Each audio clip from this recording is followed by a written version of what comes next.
years old. My wife and I visited her in New York City a few years ago. And in New York City, there are walk-ups. They're usually 4 stories high, and you walk up. They're just flats. And we walked in there one morning, and down below in New York, telephone books, we're still printing telephone books, but they don't deliver them upstairs. They just throw them in the lobby, and you're supposed to pick them up, take them up, and use them. And so this goes back a number of years. I remember saying to my daughter, your telephone book is downstairs, you know, do you want it? And she looked at me like I had 3 eyes, because at 30, there is no such thing as a telephone book. Her computer is always on. It's wired, it's Wi-Fi now, and so on. If they want to know about a phone number, they simply use the internet. So telephone books, those kinds of things, directories, are irrelevant. Demographics will change the world. Economic trends we talked about, the economy will go up, it'll go down, but if it's better, yes, maybe we'll get some more print.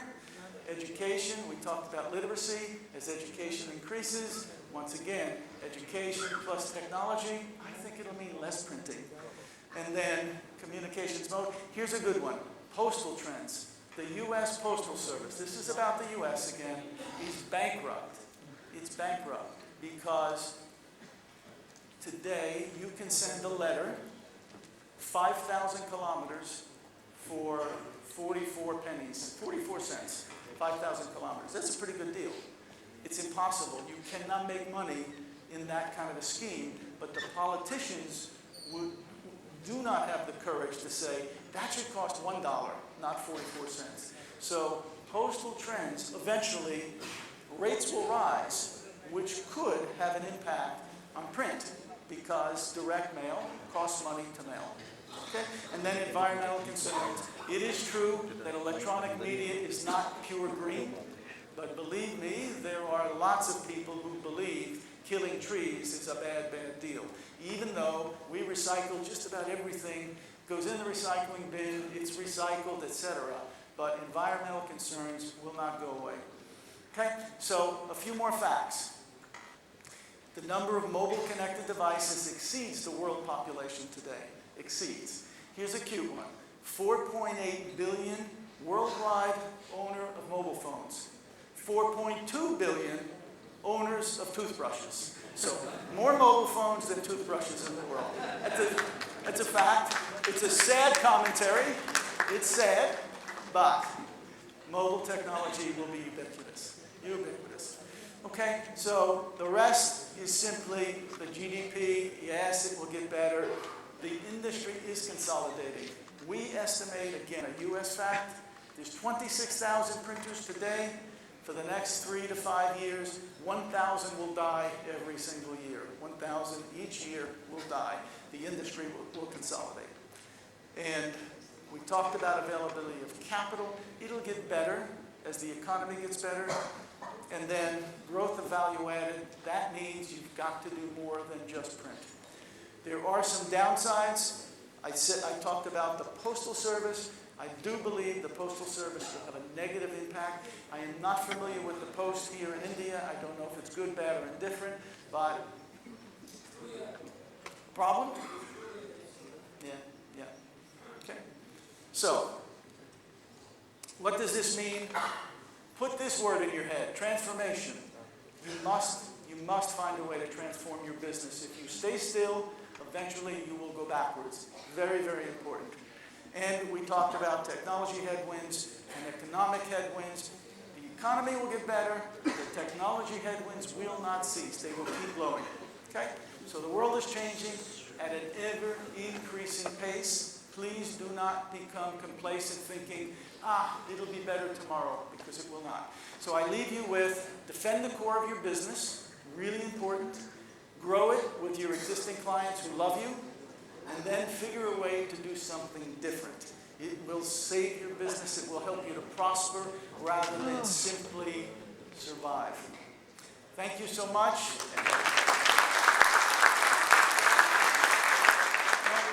Brilliant. Only 3 minutes. 4 minutes over time. But totally we're running 25. But I want to tell you one thing about the Indian, we're ahead of the US in a certain way. We stopped printing telephone directories 10 years ago. Leapfrog. Leapfrog. Perfect. All right. Thank you so much, Thomas. I will request our President, Sanjay Patel, to please give Thomas a small token of appreciation for coming all the way from the US to give us a gyan.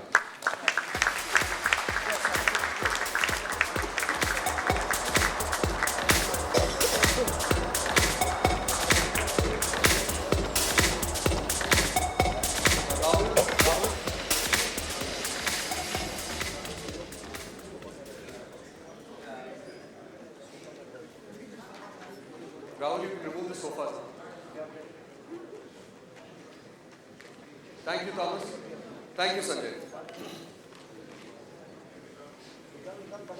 Our last speaker for today is probably the best. He's very, very respected, and many of his students are there in the audience today. He's a board member and consultant to many family-managed companies.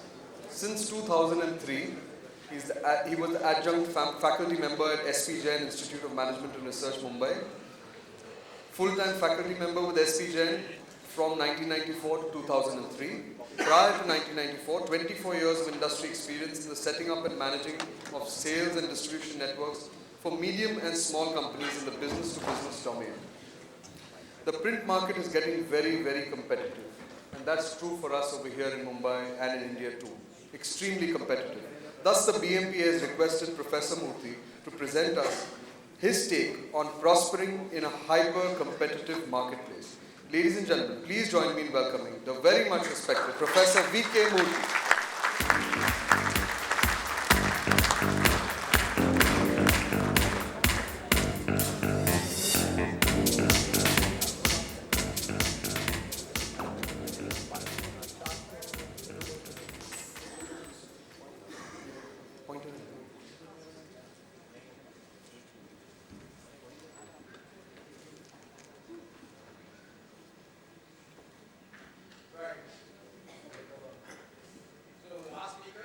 Big relief for you all.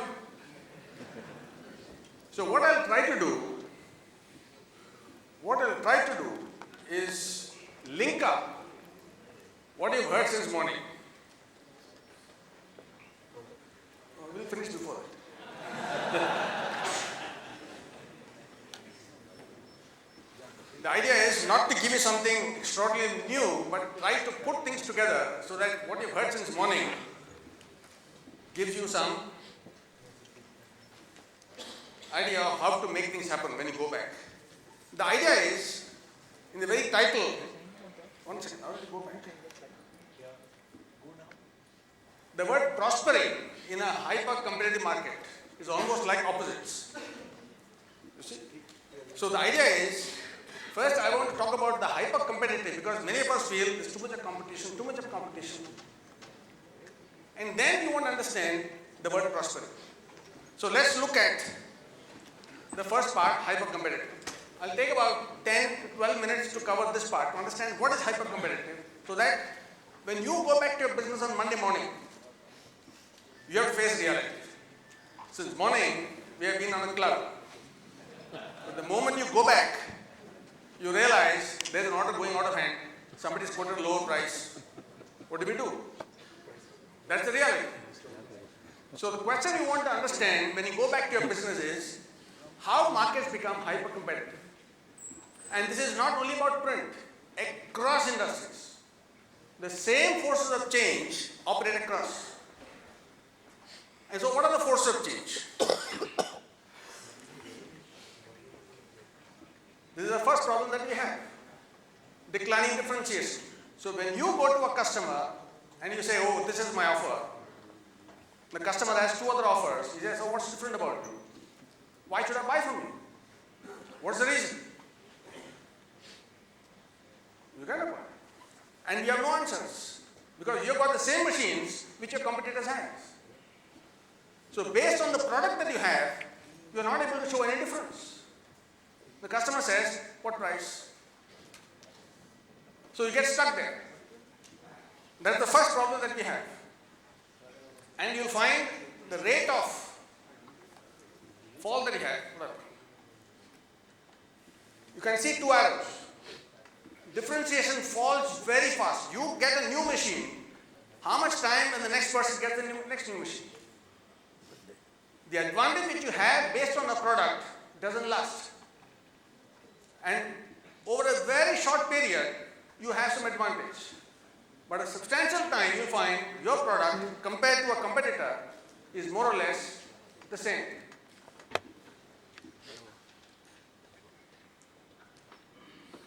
Look at the second problem. And this is quite simple for you to understand.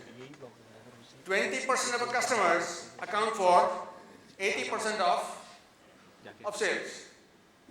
And when you have a product which is identical to what, more or less identical to what a competitor offers, and then you have big buyers, you get into what is called a double whammy. That's what happens. And this graph can be read in two ways. One is, in the total market, there are a few customers who account for 80% of the business. When it comes to your own business, again the same thing holds true. There are few customers who account for, this is what we call the Pareto principle, 80-20. It may be 70-30, it could be 90-10, but somewhere in that range. So this compounds the problem. And then we land into a problem. You have a problem of margins. So you had the problem of differentiation. Second was in terms of buyer concentration. Third, you have the problem of margins. What happens to margins when you have these two things happening? You have a commodity and then you have a powerful buyer. What happens is your margins fall. And if margin falls, what happens to your costs? Costs are not going down. So we get it even more complicated. The question then happens, how do you make money?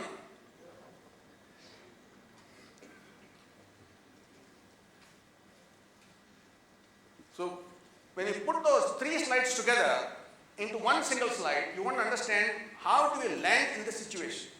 First factor that we have is commoditization, where what you offer, there's no big difference. The second problem is consolidation. Buyers are becoming stronger and stronger. Most of our sales are coming out of few customers who tend to dictate. Out of fear, we say instead of losing them, okay, what can we do? And invariably we say, whatever we get. And invariably, some of you who have sales staff will succumb to this faster. And once this happens, power shifts. To which side? The customer side. Power simplicity. You may have invested heavily into machines. You may have the state of art. But at that point of transaction, the power shifts into the hands of the customers. The question is, you want it, you don't want it. That's what happens. And at that moment, out of weakness, what happens? Margins are gone. Margins will be vanished. So this is where you have the situation of what is called hyper competition. No advantage lasts for more than a couple of months or maybe a couple of weeks.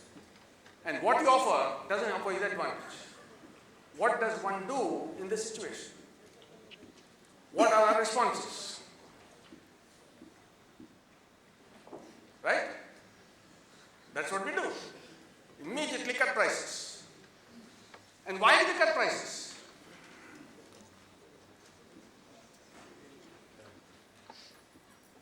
When the margin erosion comes, our first response is cut prices. Beat competition. What have they offered? Less than that. And once you get into this vicious spiral, what's going to happen? You get less and less. So the moment you get less and less, there's less to invest. Forget about taking home. There's nothing left to invest. And because of that, the problem of commoditization increases still further. Still further. It worsens the problem. So it's not that somebody else is the problem, we ourselves become part of the problem. And in any industry, you have a few dumb competitors, and this is what happens. Price cutting is the first temptation, and we yield to it. The moment you yield to it, there's nothing left.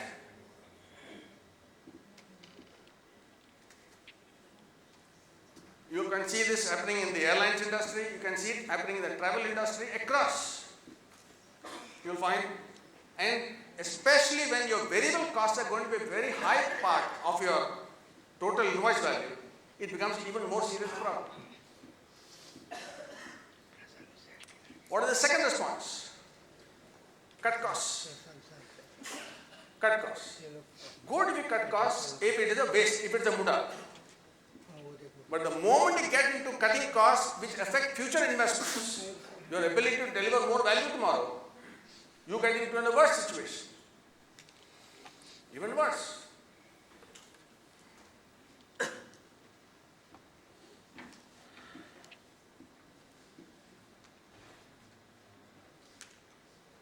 So you have two typical responses: cutting prices and cutting costs. Neither of them sustainable even for a short period. So what does one do in such a situation? And this is a problem faced not by printing industry, across industries, across. And in your industry, when you move from one technology to the next technology, the capacity takes a massive jump. Demand doesn't take that jump. So when industry capacity increases, commoditization increases, consolidation of customers increases, you get into a vicious spiral. So what's the option? And then we come to the point now of how do you prosper in this sort of a situation. Right from the morning, you have been having a lot of hints, lot of ideas in terms of what could be done. And that's what I intend doing. So putting together for you what could be done. All the ideas which came up since morning can be put into these three words: customer value creation. The entire mindset of most family managed businesses is we are operating a business. Remember, as Tom Saggiomo said, we are doing printing. We identify with the product. We identify with the technology. We identify with a certain asset. But where does the money come from? Where does the money come from? Does it come from the asset or does it come from outside? Invariably, it comes from the customers. And that part, invariably, is given very little time. Very little time.